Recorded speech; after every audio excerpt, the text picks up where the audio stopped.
তোমার প্রথম মাসে বেতন হয়ে যাবে তোমার 1500 টাকা। 1500 টাকা দিবেন প্রথম মাসে।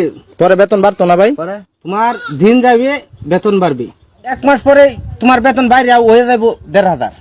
13000 1500 পরের মাসের থেকে তুমি বেতন পাবা কসকসি 3টা 500 টাকা, 500 টাকা লুট প্রতি মাসে 3টা করে 500 টাকা নোট না? প্রতি মাসেই প্রতি মাসেই 3টা করে 500 টাকা লুট প্রতি মাসে। তো বেতন ঠিক তো আছে? বাড়ার পথেই আছে। পরে পরে আরো বাড়বো? 6 মাস পরেই তুমি মনে করো বেতন আরো বাড়বো। মাস পরে কত হইব ভাই?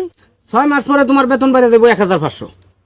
তো বেতন তো আপনার মানে তোমার প্রথম মাসে বেতন হয়ে যাবে তোমার 1500 টাকা। 1500 টাকা দিবেন প্রথম মাসে। পরে বেতন বাড়তো না ভাই? পরে তোমার দিন যাবে বেতন বাড়বে, 1 মাস পরে তোমার বেতন বাইরে হয়ে যাবো 1500। 13000 পরের মাসের থেকে তুমি বেতন পাবা কসকসি 3টা 500 টাকা, 500 টাকা লুট প্রতি মাসে 3টা করে 500 টাকা নোট না? প্রতি মাসেই প্রতি মাসেই 3টা করে 500 টাকা লুট প্রতি মাসে। তো বেতন ঠিক তো আছে? বাড়ার পথেই আছে। পরে